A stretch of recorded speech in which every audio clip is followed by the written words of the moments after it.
Hi, welcome to Get Lit. My name's Pete Crooks. I'm senior editor and senior writer at Diablo Magazine. And for Get Lit, I come to the Walnut Creek Public Library where we meet local authors, writers, and artists and talk about their creative process and how they use libraries in their work. We have a really fun and fascinating guest today. Please welcome Zac Unger, an East Bay native and author of this terrific book, Never Look a Polar Bear in the Eye, a family field trip to the Arctic's edge in search of adventure, truth, and mini marshmallows. What a great, complex, and hysterical title and subhead. Nice job on that. Well, thank you. I appreciate that. And welcome to the Walnut Creek Library. Let's start with this adventure. The family took a trip. Mm-hmm. How did that come about, and then how did it turn into a book? Well, it started out that, I had this very simple goal, which was that I wanted to be a hero of the environmental movement. Just, a humble, simple kind of thing. And so I figured that the best way to do that was to write about global warming, which was sort of the hot topic of the day. But how to do that? When I look out at the bay, it seems to be the same level it always was, when I was a kid. And so I wanted to go see polar bears, which have become the sort of fuzzy face of climate change. And so I figured I would pack the entire family up. We would move up to the Canadian Arctic, use the children as bait, and spend some time with the polar bears. Yeah, that was the goal. Selfies with polar bears. Exactly. Is that like the other alternate title? Exactly. That's so interesting. When I saw the Al Gore documentary, he shows like a graphic of the San Francisco Bay, like rising up above the Berkeley Hills. Right. And it's like, well, when's that going to happen? You gotta move to Tracy or whatever, so we have some bayside real estate. It's really hard to get people interested or excited about things that they can't see. There might be some sort of species of like Arctic sea cucumber that's going extinct, but how do you get somebody to care about that? And the polar bear is something that we all sort of, even though 99% of people on Earth have never and will never see a polar bear, it's something that we all sort of viscerally respond to and have an affinity for. And the polar bear in the wild is just, there's no Motel 6 or McDonald's near that. Yeah. Fortunately. So what were the logistics of putting that trip together? Well, I think I made 5 separate trips up to the Canadian Arctic. Wow. And I spent a couple weeks out in the bush with a team of researchers who were working with polar bears. I spent a good amount of time out at a research camp in addition to that. And then for the long trip, I went to this little town called Churchill, Manitoba, and this is where my family came with me. We spent a couple months up there. And Churchill, Manitoba is this tiny little town of about 950 people and 1,000 polar bears. Wow. There are literally polar bears just walking down the street. You look out your window and you'll see polar bears. People put these, what they call Churchill welcome mats on their front door, which is a piece of plywood with hundreds of nails sticking straight up, so that when the polar bear comes up to your front door, he's going to get a paw full of nails. Oh my gosh. So, people in Churchill, they leave their cars and their homes unlocked, not just because there's no crime, but because if you're being chased by a polar bear, it's perfectly good form to duck into some stranger's house or into somebody else's car. Wow. And what's the interaction with polar bears like? Like, obviously they're wild creatures and you can't, get up and snuggle, but... Right. Well, polar bears in this town are quite dangerous. And this last season, I think they had 3 attacks, 3 polar bear attacks, maulings. And so these polar bears, they come into town, and the town has what they call the Polar Bear Alert Program, because they used to have a problem with people would get out on their porch and just shoot polar bears, and no one wanted that. So this Polar Bear Alert Program, you call this telephone number 675-BEAR, and these conservation agents come screaming around the corner in their F-350 pickup truck, and then they chase the bear out of town. So the bears are always going to be in town. It's just a question of how humans are going to interact with them. And then I imagine there's no feeding the bears. That's like And so how does the bear exist? Like, where is the bear living and sleeping and? Right. So September, October, November is a period of extreme starvation for polar bears. They don't eat in this southern region. They don't eat for months at a time. And so what happens is they don't hibernate, but they're just kind of waiting for the bay to freeze up. And they know that the bay freezes up just outside of Churchill, Manitoba. So that's the spot that they've come back to for thousands of years. So in this time, September, October, they're just kind of sort of lingering around, being extremely hungry, looking for somebody's dog to eat or a pail of garbage to eat. And that's why those interactions are so dangerous then. Once the ice freezes up, November, December, the bears are going to be out on the ice, and there's many fewer interactions at that point. And then what's like in the town? Like, why are people living there? are they polar bear enthusiasts, or is it like, oh no, I grew up here in Right. Churchill and... Well, it's a little bit of everything. I mean, Okay. there's some First Nations populations, some Okay. native population that have been there for, as long as anyone can remember. There's also a port up there, a shipping port Okay. on Hudson Bay. And it doesn't get a lot of use now, but as global warming progresses, there's going to be more and more shipping up over the top of the world rather than down through the Panama Canal because it's a shorter route. So there's a shipping port there, and then also polar bear tourism has become a very big industry up there. I would imagine. It sounded like as soon as you started talking about this town where there's 1-to-1 polar bears to Yeah. people, I want to go I Yeah. want to go to there as that Tina Fey line. And how old are your kids? At the time, they were 6, 5, and 3. Oh my gosh, you took a 3-year-old to... Yeah. like I said, I mean, they're just like these little snacks for a bear. Oh my The goodness. kids loved it. I mean, they had an incredible time.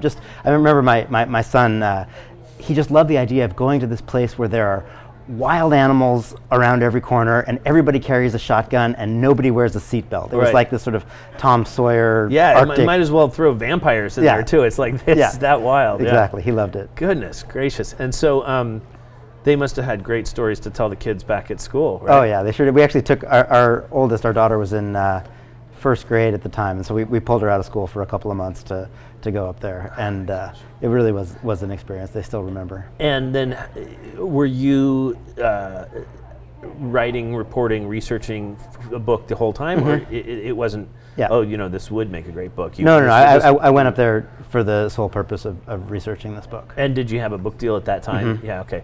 So were there any scary run-ins with the little ones? Like what were your closest exposures to the bear? There are definitely, anyone who lives in Churchill for any length of time has a polar bear story. We lived right on the very edge of town, just out by the bay, and there was kind of a shortcut you could take, actually by the library. And during the day, you would take that shortcut, but at night you weren't really. It was a little too far out of the town limits in the dark that you wouldn't want to be out there. But one night, towards the end of my stay there, I'd been in town. I'd had a couple of beers, maybe a couple more than that, and I was walking back, and I was tired. I figured I'm going to take this shortcut. So I go around sort of the back of the library, and there's this polar bear eating garbage from this sort of garbage cage thing, and we're these maybe less than 100 yards away, right? He could cover that distance in seconds, and here we are, these two master predators, staring each other down. I'm drunk, he's eating garbage. Neither one of us was really feeling incredibly proud of what we were doing at that point, so we sort of sized each other up and then made the decision to turn around and go our separate ways. Yeah, it's too bad you couldn't say, buddy, I'll buy you a beer. Yeah. And sidle up. That is wild. What's your adrenaline and what's your body's response to that kind of? Well, people in town, they told me, you'll know that there's a polar bear behind you because you'll feel the hair on the back of your neck stand up. And so basically for 3 months, I had the hair on the back of my neck standing up. So I've got a very poor polar bear detector internal mechanism. But I mean, it's like nothing else. I mean, it's adrenaline without doing anything. You're not hang gliding, you're not scuba diving. Right. You're just standing there and you know that it's completely out of your hands. Yeah, and it could be like, I've got 5 seconds to live. Right. And then it's the most horrible, Exactly. examination scene like out of a CSI or something. Exactly. Interesting. Whenever I went outside of town, like into the real bush, Right. I always went with someone who was carrying a shotgun and knew how to use it. Interesting. Now, as from the safety of the Walnut Creek Public Library, I think that like at your high school reunion, if somebody said, "Well, where's Zac Unger?" Oh, you didn't hear he was eaten by a polar bear. Right. It's the best death in my high school class. It would have to Oh be, yeah, right? it would be the Yeah. greatest story, almost seemingly worth it.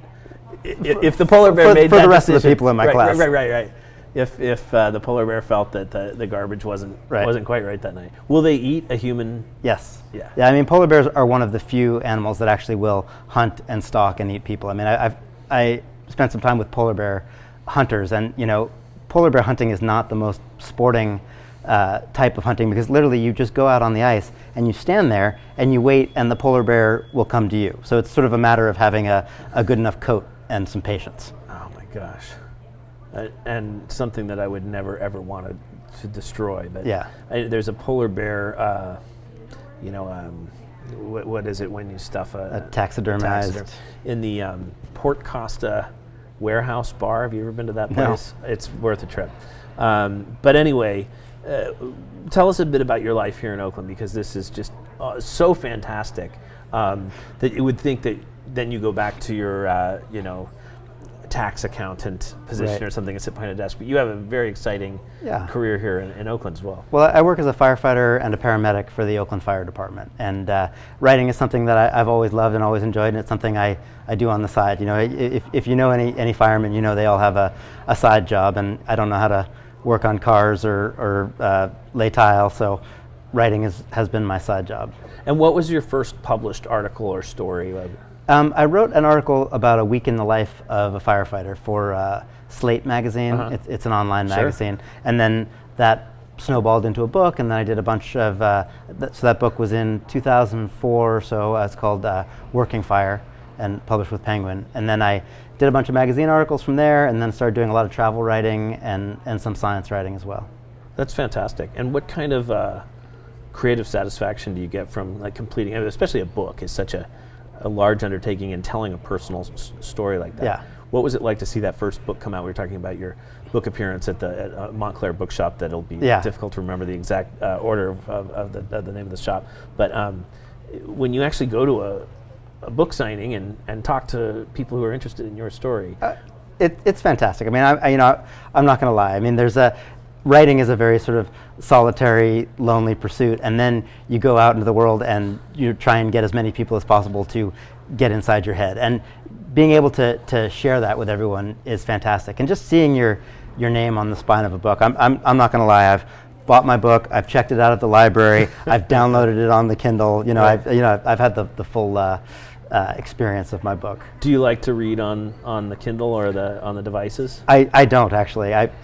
That's the only book I've ever bought online. But I think every author that we've had come to Get Lit likes to hold a book in their hand. Yeah. I think I know why. There's so much work that goes into it that if it's this kind of virtual information, it's not the same as the. Well, I tell you what. I mean, seeing the books on, and I do this as a firefighter. I go into people's homes all the time, and as I'm caring for them and doing the medical work, I'm checking out all the books on their shelves, and I'm seeing you can get a sense of what somebody's like, and I think about the first time I went into the home of the woman who became my wife. I was sort of figuring out what kind of person she was, and if she just had a Kindle, I wouldn't know that we shared interests, we shared love of fiction. Wow. So do you have a photographic sensibility when you go into a space, because your job is not to evaluate their CD collection or their bookshelf, that you need to know where's the person that's having a heart attack or where's the fire, or where's you get to know your way around different kinds of buildings and different kinds of houses, and Oakland is such a city that is very old and has all different kinds of construction. I mean, it's not just the sort of 2-bedroom bungalows. There's all manner of buildings there. So, I mean, it's not uncommon in a fire with all the smoky conditions to get lost and to not know where you are. That's pretty common. What was the response to the Working Fire book? It came out 3 years after 9/11. I think there was an overwhelming appreciation of firefighters, paramedics, law enforcement after September 11th.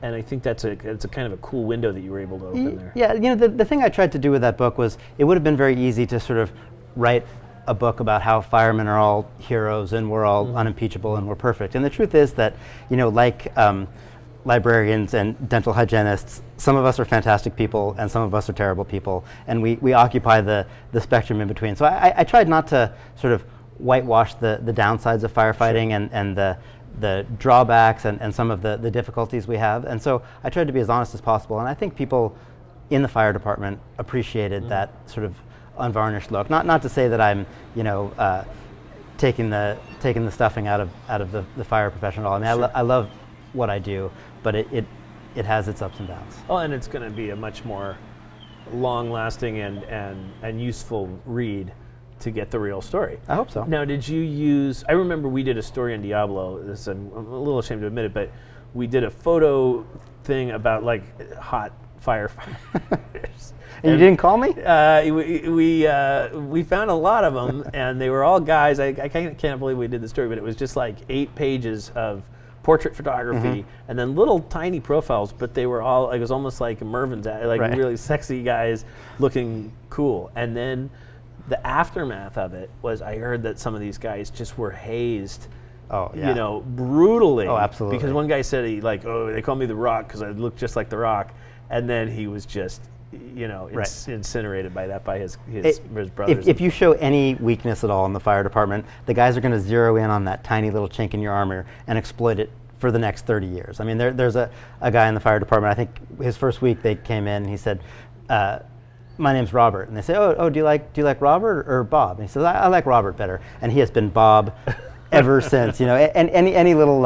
what is just the intensity that, like, at any second you might need to just be hauling ass? And I mean, you know, there is the sense that, you know, if you can take a beating in the firehouse, you can take a beating in a fire. And, you know, we haze each other, we sort of test and push each other, and because we really are building community and building family. It's more than just the guy sitting in the cubicle next to you. You have to know that this guy, I mean, it's sort of like how you would treat a sibling. And that's how you build that family and that interdependency. There's this like thick skin thing that has to go on in the relationships with the workers. That would be an awesome documentary, but the problem would be the camera guys would be in the way all the time. Well, you know, we've had documentary crews follow us a number of times over the years, and it never fails. They stick around for, you know, 12 hours and they get nothing, and then the minute they leave, we get a big fire. I mean, it's just it's almost guaranteed. You know, when we have a film crew following us, we know we're going to have an easy night. Oh wow! You should hire more film crews in there. Employ lots of people, filmmakers and artists in the East Bay, and then have a safe community. That's the secret. I like that. So you mentioned that you went into your wife's house. Did you meet your wife on a response? No. I met my wife at a party. I'm just thinking about, you know, after we got to know each other, and I went when you first to her saw her apartment. place, it was you had that same experience, except there's nobody. No, it's frowned on to date the people we go rescue. I would imagine, yeah. Although there have to be romantic meetings where it's such a dramatic experience, but it's also it might happen. Ethically questionable to it might happen. Ask for a number. So your Working Fire book comes out in 2004. When did this book materialize? I started writing it in about 2009, 2010. You know, I did about a year of research and trying to put together the idea. And you know, the time frame to see polar bears is usually October, November. So I went up, I think it was 3 different bear seasons, and so that extends things. And then in the midst of all that, the publishing industry had its meltdown, and so my book bounced between publishers a few times. And so there was actually a period where the book was completely done for almost 18 months and just sitting there with no champion behind it. So how exciting was it to see it? It was incredible. I mean, it was a long and torturous path, and I gave up on it a number of times. That's tragic, but fortunately my agent didn't, so nice. I have her to thank. When it's like July and August and you're doing fire shifts, but you know October bear season's coming, like second time around. So how excited? What's the anticipation like about it? It's pretty amazing. I mean, I took 3 months off from work. I used all of my accrued vacation for several years. You know, I told the fire chief, I need to take a couple months off, and I'm going to go to this town of 900 people in the middle of nowhere, where it's going to be like 20 below. And everyone thought I was crazy. But there's a magic about it, to be in this incredibly harsh environment that most people don't get to go, and to see things that are completely unusual. I mean, I live this very sort of comfortable Bay Area life. I got a minivan, I go to the organic farmers market and stuff, and then just to completely throw all that out the window and go to someplace totally alien was wonderful. Yeah, how good does beer taste in Churchill? You can keep it pretty cold. It must be. I mean, it's those simple pleasures must be so amplified. And we went up there with nothing. We rented an apartment up there, and I've got 3 kids. We brought 5 sleeping bags, 5 plates, and 5 forks. We were sleeping on the floor, no phone. We had nothing, and it was very freeing. I thought we'd be bored out of our minds, but to sort of put everything, all of our responsibilities aside, and just be with the family, and go to that skating rink every day. And then, is there an internet connection anywhere there? That must be a satellite connection. They have the internet. We were able to get that. Get online, see what's going on at SF Gate or whatever. So. The global warming issue. I was watching it might have been on radio, but I was hearing a talk show host saying, like, absolutely a crock, Right. global warming, and it's simply frightening to me that there's that kind of propaganda. Well, here's the thing. I went up there to write the obituary of the polar bear. And what I found out was that the polar bears are doing quite a bit better than the conventional wisdom would have you believe, which was, fantastic news for the bears and terrible news for this book I was planning to write. Okay. And I'm not a global warming denier. I'm not a, climate change doubter at all. But polar bears are doing really, really well. And so when I said that, I immediately got thrust into the middle of this climate change debate. Whereas as soon as I said that polar bears are doing better than you thought, people accused me of being a climate change denier.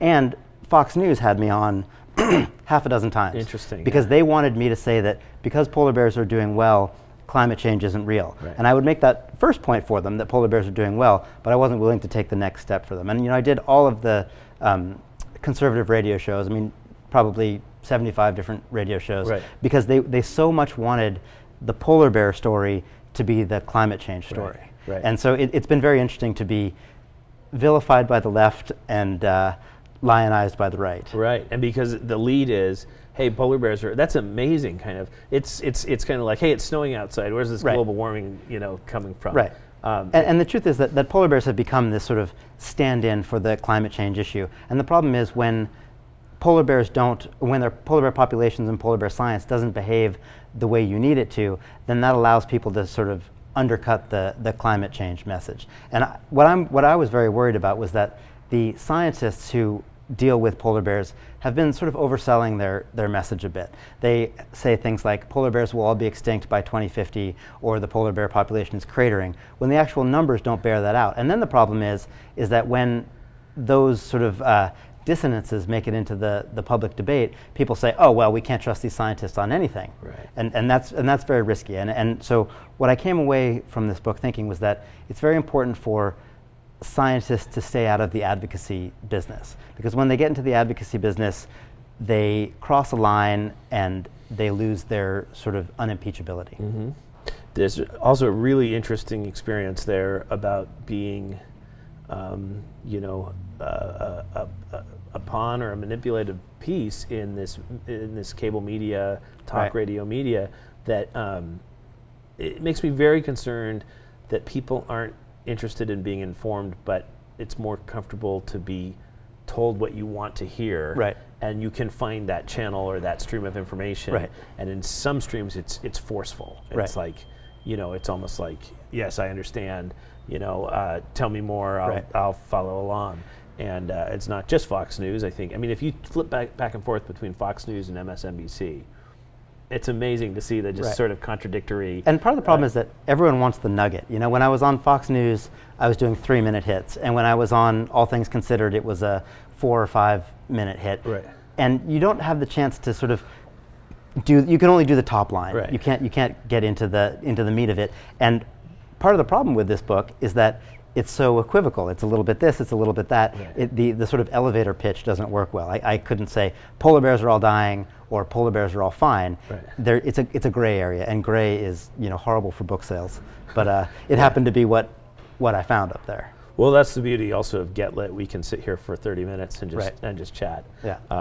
I really appreciate those opportunities where I have an extended time to talk. And we were talking about podcasts earlier. Like it's such a more comfortable and informative stream of information to have an interview that lasts for an hour and 20 minutes without needing to break for commercials and everything. So as cable kind of sets its course, there are these offshoots, and it's kind of our human adaptation experience for information. But finally, the point about some people want you to say this, and others want you to say this, and then you're vilified. And the point is that you went to the polar bear town and had these personal experiences, which are so fascinating. And it's not so much that we need to know what we think we wanted to hear. It takes time to hear the story. That's the point. That's why you did it, right? Yeah, and the thing is, so I think the science of it is very important, but the story is what moves it along. You could read a journal article, but you wouldn't, because it's so dense. And so what I tried to do was sort of lay out the scientific picture sort of as the vegetables and surround it with this dessert of a sort of travel story, a family story, a funny sort of memoir type story. So, I want to make this science readable, because you say science and a lot of times people say, I'm not reading that book. Mm-hmm. But there are important scientific truths that people need to know, and if you can package it in the right way, you can get people to read. Interesting. How have you? You mentioned there's a library in Churchill. Yes. What are the resources there that you? Well, Churchill, it basically, there's this giant building in the back of town that has a swimming pool, a library, a skating rink, a hospital, wow, a school, a movie theater, a wow, teen center. It's just this one massive building indoors, because you're not moving around a lot outside, and it's a small library, but it had a lot of local resources, which was great. Books about the area, and then there's a network in the north where libraries from Inuvik talk to libraries from Iqaluit or whatever, and they share books and pass them back and forth, and, wow, and it's all by air. There's no road to Churchill, so everything is flown in. Oh, food and deliveries. Yeah. There's a train and there's air flights. So is that what railway does it stop and return and yeah, I mean the rail comes up like from Winnipeg and then sort of doglegs into Saskatchewan a bit and comes up there. Wow. And what movies did you see while you were there? Oh my God, I saw any movie that they were playing. They had one movie every 2 weeks. Nothing good. Whatever the biggest explosion movie was. Yeah. But everyone goes. You don't want to miss it. It's an event. Yeah. That's the thing about going to the movies with an audience is like we run a classic film series in Orinda, and we showed Planes, Trains, and Automobiles, or we showed Some Like It Hot. And when you see those movies, that even if you've seen them 10 times, when you share it with 300 other people and you hear people laughing at things that you didn't expect to laugh at, you realize, oh, that was really funny. What happened there? Yeah. I just didn't get it, but that guy did, and then that collective experience. So it must be amplified. And that's the thing about that town. I mean, 900 people, everyone gets to know everyone else. There's a real community feeling, and this is a town where you could be attacked by a bear. So there's this kind of, war mentality during that bear season. So everyone bands together, and there's, even if you don't like someone, this is the guy that you went to high school with. You've known him all your life. He's gonna shoot a bear for you if need be. And so there's a real sort of esprit de corps. Oh my gosh! Has a movie ever been interrupted by a bear? I doubt it. They don't come inside too much. Okay. Yeah. That's just amazing. And so, what you said that the publishing industry took this weird dip just as you finished this book. Right. So when was the book released? A year ago it was released about a year ago right now, January 29th of last year. And what kind of response have you gotten from readers at book appearances? Well, it's been interesting. I mean, a lot of people want to challenge the thesis of the book, and they come in with a preconceived notion of how they're going to attack the book or attack me, and so I try and take the time to talk to everyone. So the reception has been generally good, especially when I've had a chance to talk about it in a longer form. But the most gratifying part is that I've seen the scientists who I talk about, they have changed their rhetoric over the last year. Because I was very, and in the book I make it clear that I didn't like the way that they were speaking in absolutes and sort of doing this sort of PR campaign rather than science. And I have very clearly noticed over the last year, the scientists have been changing their rhetoric a bit. And they would never say it was because of my book, but I think that getting this idea out in the public that global warming is a real and a very grave problem, but we can't oversell it using the polar bear because the numbers just don't bear it out. Mm-hmm. I think that has started to crack the conventional wisdom. That's more sophisticated and complex, and that those avenues need to be explored rather than these talking points. And poor polar bears, being the face of the issue when they're just trying to get some garbage in the back of it. Well, anyway, Zac, fantastic work on this book, and thank you so much for coming out to Walnut Creek. Oh, thank you. And also thank you for your service to the community as a firefighter and a paramedic. I mean, I can't imagine how intense and stressful that job can be. It's really my privilege to be able to serve the people of Oakland. Well, thank you for doing it, and thanks for your appearance on Get Lit. This was really, really fun to meet you and talk to you. And thank you at home for watching Get Lit. We really enjoy this so much to get to meet writers and creative people in our community. Thank you for appreciating the Walnut Creek Library. I'm going to go check out some books and DVDs right now, and keep tuning in to Get Lit. This is a great place to meet the creative folks right here in the East Bay. Thanks for watching.